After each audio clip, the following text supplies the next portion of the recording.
Стивен Кови жетишкен адамдардын 7 жөндөмү. Биринчи жөндөм — проактивдүү болуңуз. Бир нече жыл мурда эски кесиптештерим менен жолугуп калдым. Стажировкада иштеген. Студент кезибизде бир бөлүмдө иштедик. Окууну бүткөндөн кийин толугу менен бизди жумушка алышты. Жумушка орношкондон бир ай кийин жумуштан чыккам. Кесиптештерим ошол жерде иштеп калышкан. Көп жылдар жолукпаганыбыз себептен жолукканда эски өткөн күндөрдү эстедик. Үй бүлөбүз жөнүндө сураштык. Ким эмне жумуш кылып жатканында сүйлөштүк. Биринчи кесиптешим айтты: мен кеткенден кийин бир жыл өтүп, ал жумуштан кеткенин. Себебин мындай деп түшүндүрдү: канча көп иштесем да жогорулардын ыраазылыгын көрбөдүм деп. Жана качан маянаны көтөрүү жөнүндө сөз баштасам, ар кандай шылтоолорду башталчу. Ошон үчүн жөндөмдөрүмдү ашырып, жакшыраак жерге жумушка кирүүгө умтулдум. Жана ал кубанычта биринчи жумушунда маянасын көтөрбөгөндүгүнө. Себеби эгер андай маселе болбогондо, азыркы жакшы маяналуу жумушун таппайт эле.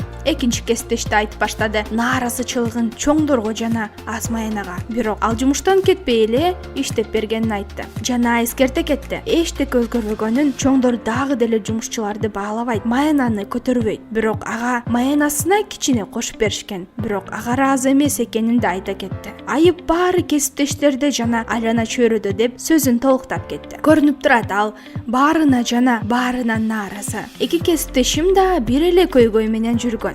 Бирок биринчи кесиптешим алдыга умтулган. Экинчи кесиптеш жөн эле кейип эле ошол жумушта иштей берген. Автор айтат: адамдар эки түргө бөлүнөт: реактивдүү жана проактивдүү. Экинчи кесиптеш күмөнсүз реактивдүү адам. Андай адамдар ар дайым башкара албаган кырдаалдарды гана ойлонушат. Алар ар дайым наалышат жана кей беришет. Начар экономика, кымбатчылык, аз маяна деп. Алар бул сөздөр менен өздөрүнүн жетишпегендиктерин жашырган аракет кылышат. Айлана чөйрөдө баары күнөөлүү алардан бөлөк. А тескерисинче проактивдүү адамдар убактысын коротушпайт өзгөртүп болбогон кырдаалдарга. Алар жакшы түшүнөт айлана чөйрөнү өзгөртүрө албастыгына, ошон үчүн алар бар күчүн өзгөртүүгө боло турган жумуштарга жана кырдаалдарга жумшайт. Демек, биринчи жөндөмдү карап көрдүк: проактивдүүлүк. Экинчи жөндөм: унутпаңыз максатыңыздын аягын. Элестетиңиз, батага келдиңиз. Элестетиңиз досторуңуздун кайгылуу жүздөрүн, кайгыдан кыйналып жаткан ата-энелерди, байкеси араң бутта турган, бирок мүрзөгө жакын келип карасаңыз, ал жерде жаткан сиз. Ооба, ал сиздин акыркы сапарыңыз. Сиз угуп жатасыз досторуңуз, туугандарыңыз, кесиптештериңиз эмне деп жатканын, эмне деп сиз жөнүндө алардын айтканын каалайт элеңиз. Ошол кезде кандай экениңизди эстеп калышты. Ойлонуңуз, азыр эмнени өзгөртсө болот? Кандай дос болгуңуз келет? Жумуштагылардын жанында кандай көрүнгүңүз келет? Жолдошуңуз жана балдарыңыз кандай көрүүсүн каалайт элеңиз? Кандай ийгиликтерге жеткиңиз келет болчу? Айлана чөйрөдөгү адамдарга кандай жардам берет элеңиз?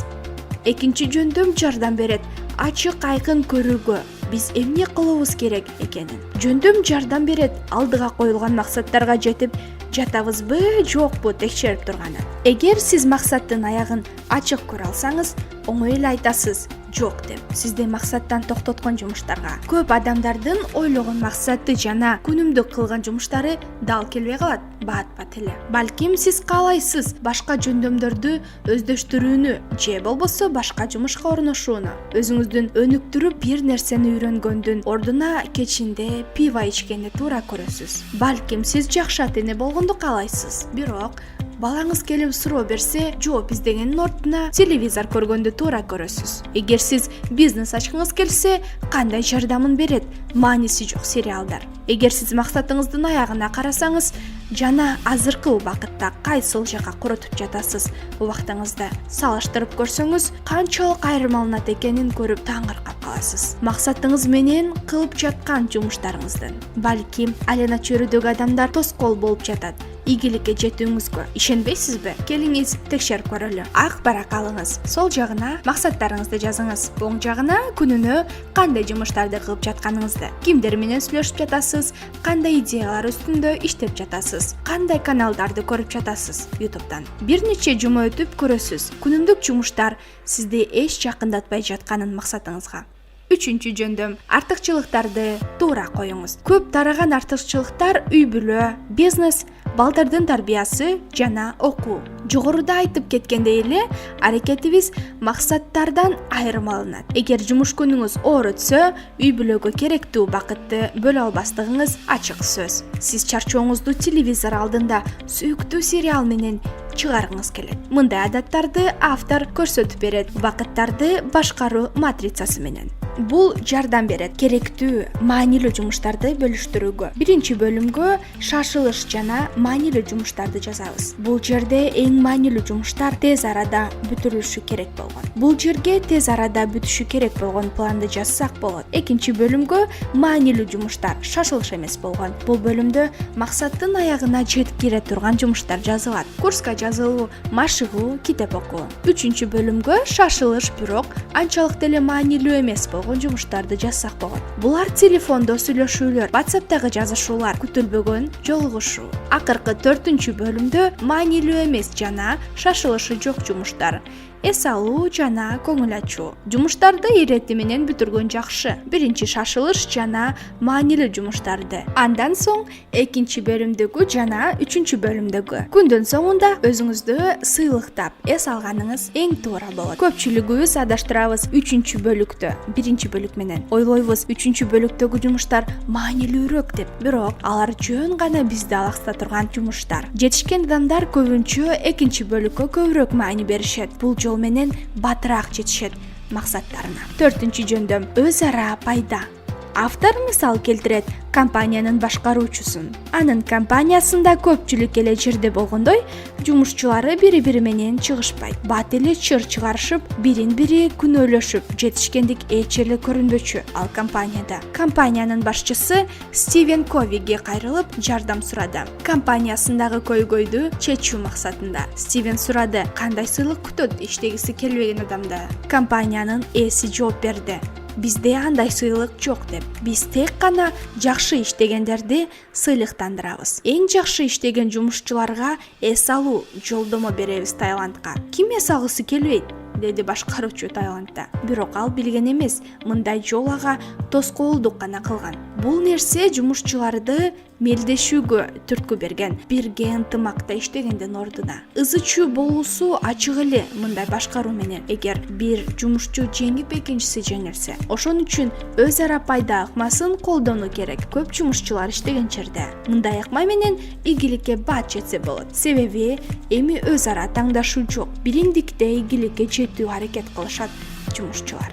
Балким сиз дагы YouTube каналда китептердин обзорлорун чыгарасыздар. Мен сиздин видеолоруңузду көрүп, өзүмдүн катталуучуларым менен бөлүшөм. 500 көрүүчү аласыз менин каналымдан. Эми сиз дагы өзүңүздүн каналыңызда мени эскертип кетсеңиз, мен да пайда көрөм андан. Ошентип экөөбүз да утушта калдык. Көрүүчүлөргө да бул пайдалуу, алар эки эсе көп пайдалуу маалыматтарды алышат. Мен тескерисинче да кылсам болмок. Жаман комментарий жазып, көбүрөөк көрүүчүнү өзүмдүн каналыма чакырсам. Бул эмнеге алып келмей эле? 5-чи жөндөм аракет кылыңыз түшүнгөнү. Андан соң сизди түшүнүүсүн. Элестетиңиз, сиздин көзүңүздө көйгөйүңүз бар. Сиз көз докторуна бардыңыз. Сиз ага симптомдорду айттыңыз. Ал сизди угуп, жөн эле көз айнек берип койду. Көз айнек жардам берген жок. Сиз кайра докторго барасыз. Ал айтат: "Кантип жардам бербесин? Дагы бир жолу колдонуп көрүңүз." Сиз көз айнекке дагы бир мүмкүнчүлүк бересиз, бирок пайдасы жок. Көрүүңүз дагы деле начар. Сиз кайра эле жол аласыз докторго. Доктор айтат: "Сизге эмне болуп жатат? Жакшы ойлонуңуз, баары жакшы болот" деп. Барат белеңиз ошондой көз докторго. Мен такыр эле барбайт болчумун. Мени коркутат болчу доктордун диагноз койбогондугу. Ошол эле көрүнүш сүйлөшүүлөрдө да кездешет. Биз адамдардын сырткы келбетине эле карап чечим чыгарабыз. Аларды түшүнбөй эле. Аларды түшүнүү эң туура жол негизи. Түшүнүү үчүн маектешти угуу керек. Эмпатия көргөзүү керек. Ошон үчүн өтө татаал сезимдерди түшүнүү WhatsApp'тагы жазышуулардан. Окумуштуулар айтат: сөз болгону 10% эмоцияны чагылдырып бере алат. 30% үнүбүз, 60% эмоцияны биздин кыймылдарыбыз чагылдырат. Башка бир адамды түшүнгүңүз келсе, аны жүрөгүңүз менен угуңуз. Сөздөрүнө эле эмес, анын эмоциясына да көңүл буруңуз. Мындай мамиле айлана чөйрөдөгүлөр менен сизди тыгызыраак байланыштырат.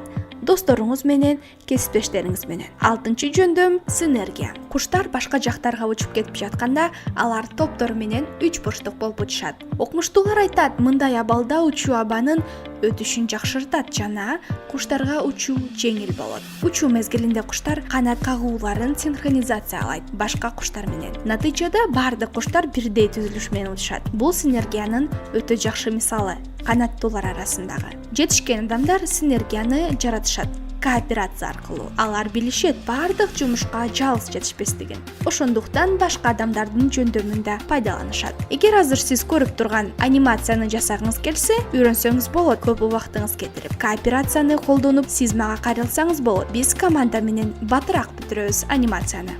Бул экөөбүзгө да пайда алып келет жана синергия пайда болот жумушта. Дагы бир мисал жашоодон алынган. Стив Джобс менен Стив Вознинин. Возник мыкты инженер болгон, Джобс мыкты сатуучу болгон. Экөөнүн кылган аракети менен жаңы нерсе жаралган. Эгер алар бирге иштебегенде дүйнө билбейт болчу Apple компаниясын. Биз баарыбыздын өзүбүзгө жараша жөндөмүбүз жана шыгыбыз бар. Ар бирибиздин көз карашыбыз башкача. Таланттуу адамдар бир жөндөм менен, бир максат менен иштесе, өтө улуу нерселер пайда болот. Синергиянын күчү ушунда. 7 жөндөм балтаны курчутуу. Бир күнү бир киши коргусунда эски даракты балталап жаткан эле. Кошунасы келип айтып калды: "Сенин балтаң мокуп калыптыр, кел курчуталы." Балталап жаткан киши айтты: "Менин убактым жок." Күлкүлүү, бирок көпчүлүгү сандан жакшы эмеспиз. Жакшы фигурада болгубуз келет, бирок күнүнө 30 минутта бөлбөйбүз машыгууга. Акылдуу болгубуз келет, бирок китеп окуганды каалабайбыз. Эң суктанарлык бактылуу үй бүлө кургубуз келет, жакындарыбыз менен убакыт өткөрбөйбүз. Жумуш жумасын кубаныч менен баштагыбыз келет, бирок эс алуу күндөрү эс албайбыз. Мен да көп убакыт балтамды курчутпай жүргөм. Жумушта аябай каттуу мээнет кылчумун. Дагы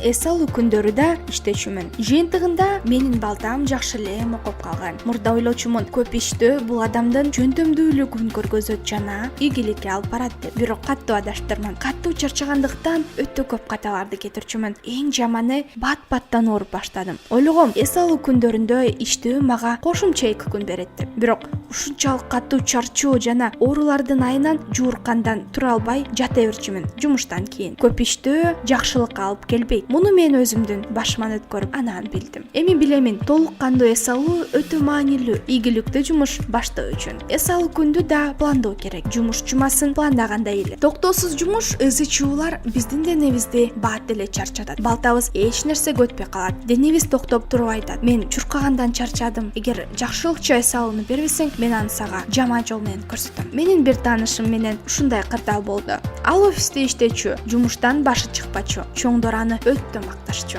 Ал компанияда эң көп иштеген жумушчу болчу. Убакыттар өтүүсү менен ал толо баштады. Ден соолугу да начарлап, бат-баттан эс алуу алып калды. Анын иштөөсү да акырындап калды. Компаниянын ээси ага спорт менен күнүгө машыгуусун сунуштады. Ал болсо: "Кантип, менин убактым жок." Жыйынтыгында менин таанышым жумушунда, ден соолугунда жоготту. Жашоо ызы чуу менен эле өтүп кетет. Биз убакыт бөлө албай калабыз эң керектүү жумуштарга. Балтаңызды курчутуу менен сиз өзүңүздүн убактыңызды жана энергияңызды үнөмдөп, батыраак ийгиликке жетесиз. Биздин эң баалуу ресурсубуз бул денебиз жана акылыбыз. Убакытты туура бөлүштүрүңүз жана эң маанилүүсү тең салмактуу жашоодо жашаңыз. Видеонун аягына чейин көргөнүңүздөр үчүн чоң рахмат.